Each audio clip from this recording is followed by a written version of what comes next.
Die Stadt ist jetzt groß. Viele Menschen haben hier eine Weile gewohnt. Meiner Meinung nach, es gibt keine bessere Gelegenheit, um zu fahren. Wir existieren hier und jetzt, in diesem Moment, in der Gegenwart. Lass uns darüber reden. Das hier ist Lernen und Fahren.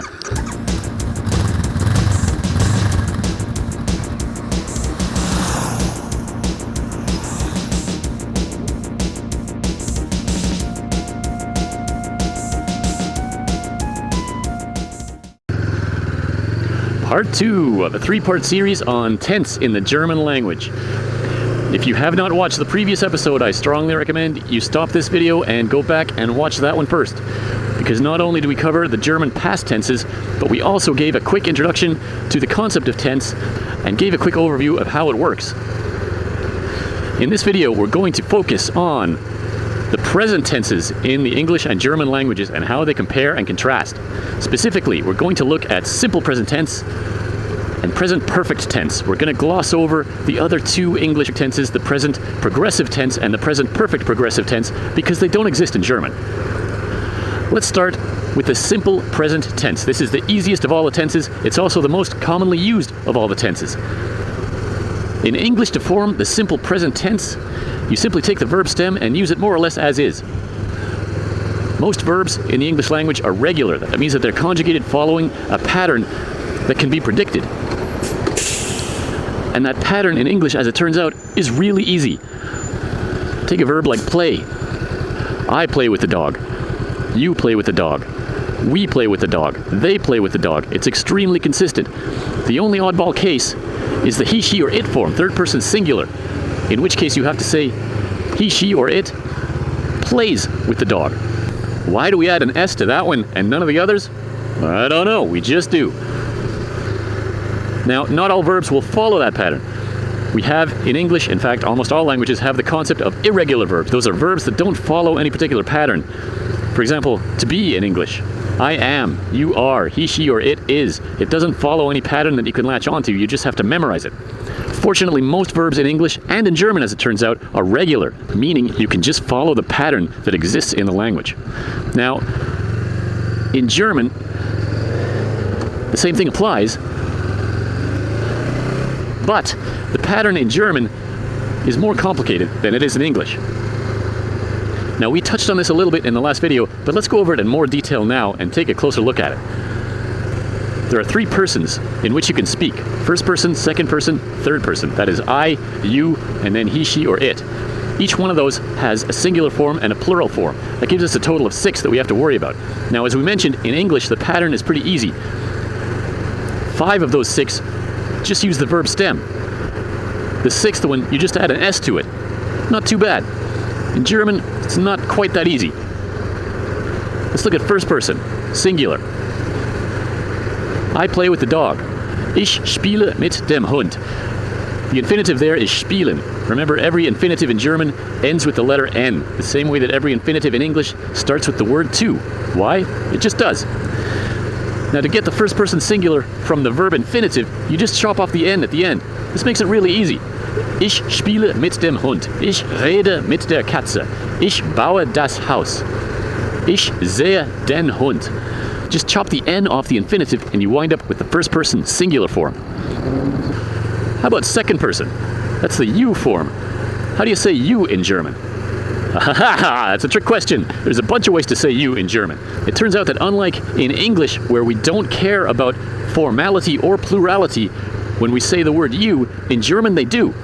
What do I mean by formality? Well, this is something that doesn't really exist in English. In German, there's 2 ways to say you depending on the level of formality. There's the informal du. That's you meaning you singular informal. Then there's the formal sie.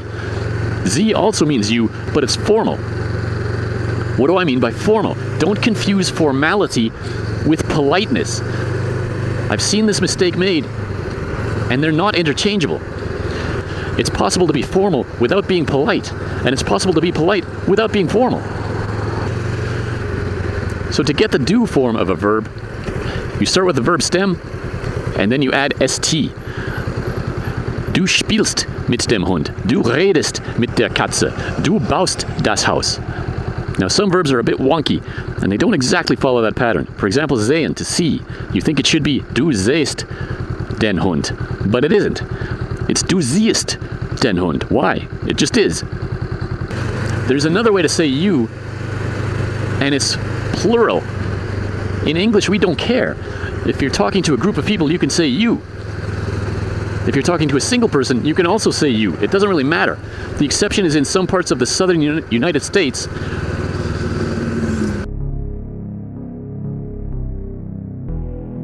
The exception is in some parts of the southern United States where they say y'all or all y'all. How are all y'all doing today? But in most other parts of the English-speaking world, it's just you. You is both singular and plural. In German, in the informal, there's two different ways of saying you. Du is for one single person that you're talking to. If it's more than one person, it's ihr. And to get the ihr form of a verb, that is you plural informal, you take the verb stem and stick a T on it. Ihr spielt mit dem Hund. Ihr redet mit der Katze. Ihr baut das Haus. Ihr seht den Hund. Okay, but what about the formal you? Well, the formal you is sie. And the really nice thing about sie is that the verb form is just the infinitive. You don't have to change it at all. Sie spielen mit dem Hund. Sie reden mit der Katze. Sie bauen das Haus. Sie sehen den Hund. Great. That's really easy. How about third person? Singular. He, she, or it in German is er oder sie oder es. Wait, did you say sie? I thought you said sie meant you. It does. It does mean you. It also means she. This is confusing at first, but hang on, it gets a little bit easier. To get the er oder sie oder es form, he, she, or it, you just start with the verb stem and add a T. If that sounds familiar, it's because that's also what we do for the ihr form. Er spielt mit dem Hund. Sie redet mit der Katze. Es baut das Haus. Great, that's not too bad. But how do you tell the difference between sie meaning she and sie meaning you? Well, just look at the way the verb is conjugated. If I say sie spielen mit dem Hund, it cannot mean she is playing with the dog. Why? Because the verb is conjugated with the full infinitive. And if I meant to say she plays with the dog, I would say sie spielt mit dem Hund. You can tell by the way the verb is conjugated what sie means there. Great. But how about the plural forms? First person plural is we.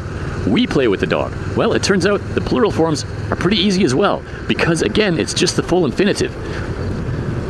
Wir spielen mit dem Hund, wir reden mit der Katze, wir bauen das Haus, wir sehen den Hund. Great. I like the easy ones. How about you, plural? Second person plural is also sie. Wait, I thought sie meant you, singular. It does, but it's also plural. Same as in English, the word sie, meaning you, doesn't care about plurality. It's only in the informal that they care about singular versus plural. So sie spielen mit dem Hund can also mean you all are playing with the dog. Okay, how about third person plural? That is they. They play with the dog. Well, third person plural is, wait for it, sie. Wait, what? I thought sie meant you or she. Yes, it does, but things get really weird here. For whatever reason, the Germans reused the word sie to also mean they. And to increase the confusion, the conjugation in the verb form for third person plural is also the full infinitive of the verb. This is a problem now, because if you see a sentence like Sie spielen mit dem Hund, it can either mean you are playing with the dog or they are playing with the dog. So how did Germans tell the difference? Well, sometimes you can take it from context. If we're talking about a group of people that we know, and I say Sie spielen mit dem Hund, it's pretty obvious that I mean they and not you. But if it's not obvious from context, the Germans have another way of differentiating sie meaning you from sie meaning them. And that is to use the word die instead of sie. Die is short for diese da. It means them there. So die spielen mit dem Hund means that group of people over there, I don't know them, but they're playing with the dogs. You say die spielen mit dem Hund. Now, just like in English, unfortunately, not all verbs will follow this pattern. Some verbs are irregular. For example, to be in German is sein, but you don't say ich sein, du sein, sie sein. Instead, you say ich bin, du bist, sie sind, Why? Because it's irregular and it doesn't follow a pattern. When you come across an irregular verb, unfortunately, you just kind of have to memorize it. Same as in English. Okay, conjugation stuff out of the way, let's talk about usage differences between the simple present tense in English versus the simple present tense in German, because here's where it gets a little interesting. In English, simple present tense is rarely used to actually refer to events that are happening right now. For example, I could say, I ride a motorcycle. And in fact, I am, at the moment, riding a motorcycle. But simple present tense is rarely used for that purpose. In English, it's far more common to use present progressive tense, which doesn't exist in German. That's I am riding a motorcycle. That stresses the fact that it's happening right now. We conjugate to be, I am, and then we use the gerund form, the ing form of the verb riding. I am riding a motorcycle. It's happening right now.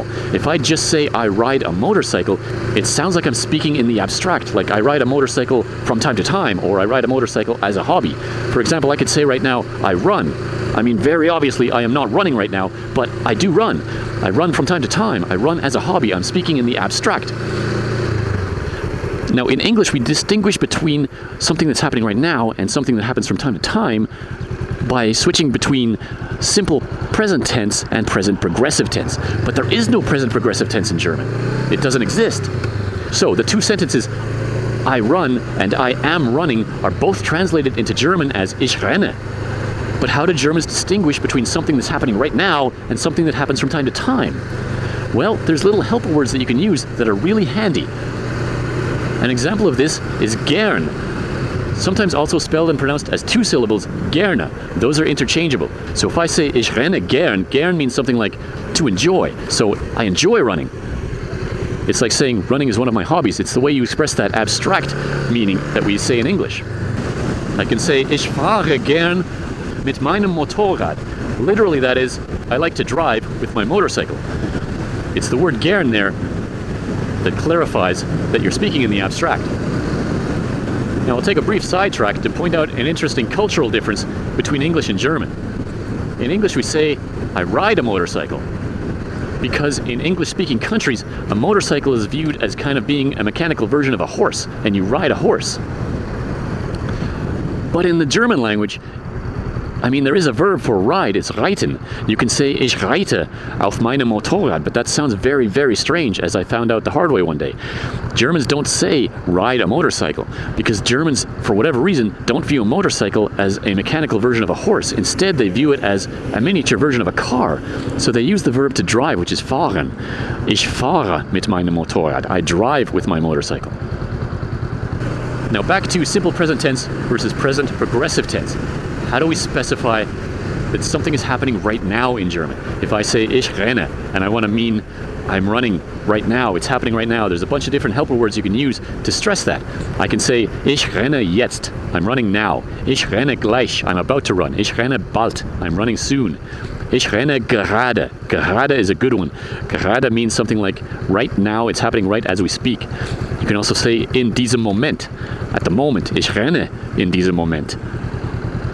This is one of the rare examples where English is just a tiny bit more expressive than German because we don't need as many words to express that. The difference between I run and I am running in English can express those two meanings, speaking in the abstract versus describing something that's happening right now.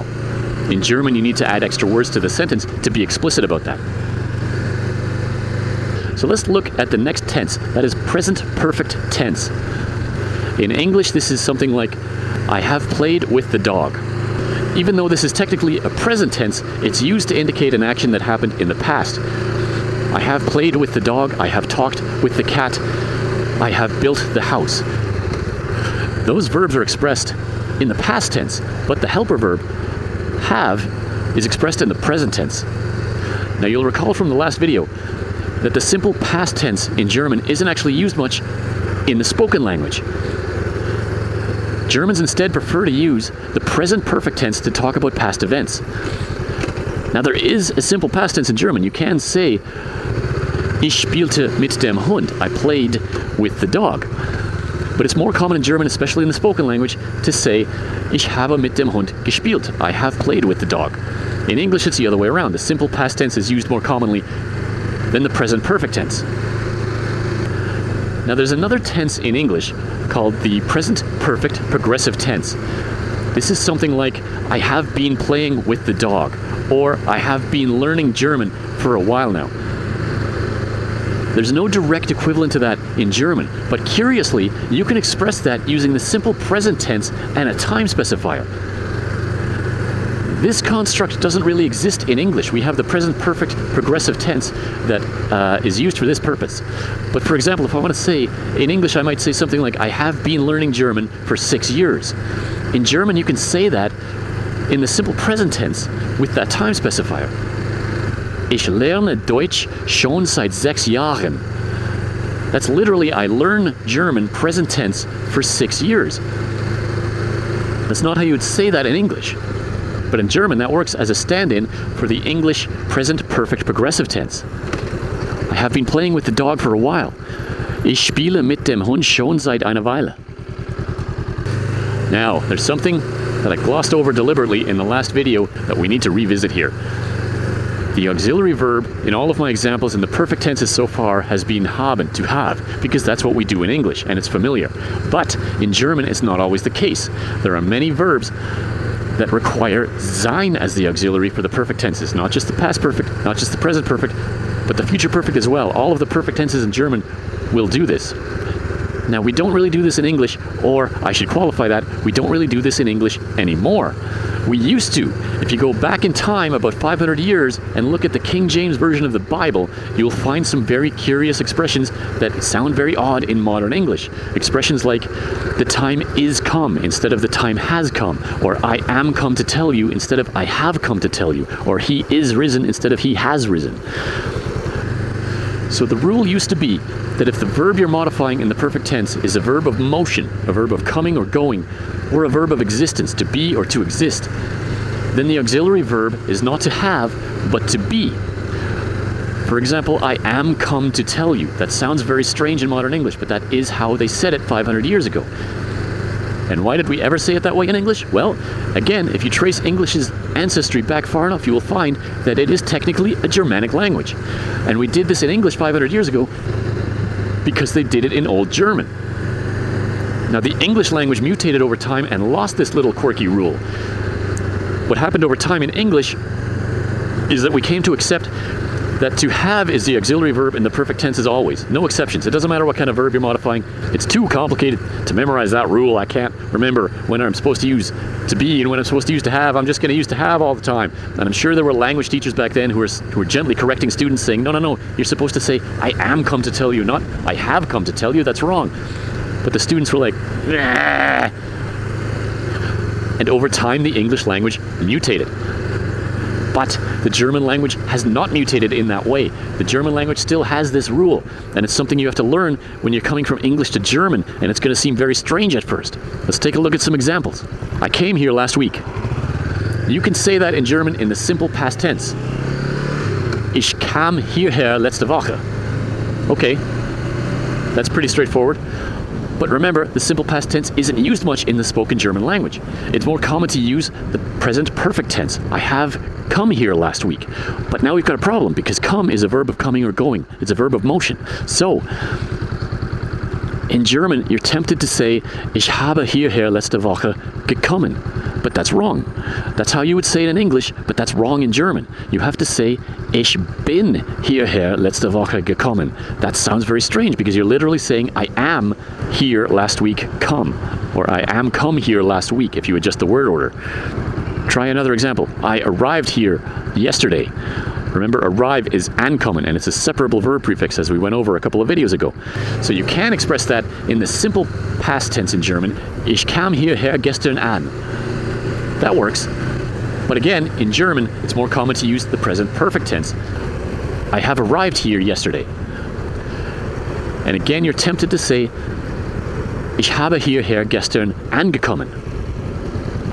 But that's wrong. It's Ich bin hierher gestern angekommen. Literally, I am arrived here yesterday. Again, that seems very strange at first glance, and it's going to take a while to get used to that. In other respects, the German present perfect tense or perfect tense is very similar to English.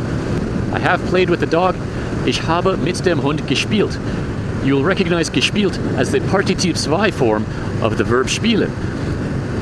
If you don't recognize gespielt, it tells me that you skipped the previous video where we went over Partizip zwei. So I strongly recommend you stop this video, go back and watch the previous video where we go over Partizip zwei and how to form it. Because Partizip zwei will come in very handy in all of the perfect tenses. I have spoken with the cat. Ich habe mit der Katze geredet. I have built the house. Ich habe das Haus gebaut.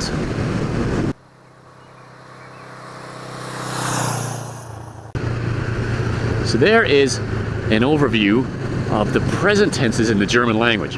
Now, far and away, the trickiest part of that is going to be learning that difference between the auxiliary verb have and be when using the perfect tenses. It's going to take time and practice and experience to get used to that, because it's been about 500 years since we did that in English, so very few people alive today are going to be familiar with that, coming from an English background anyway.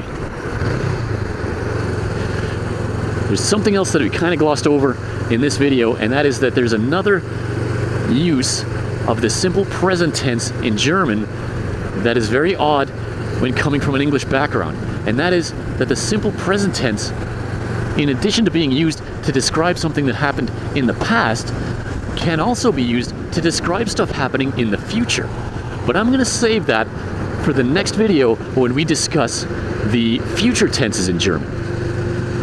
For the present, this video that was such a bad one. I can't even finish it. That was so bad. For the present time, this video is history.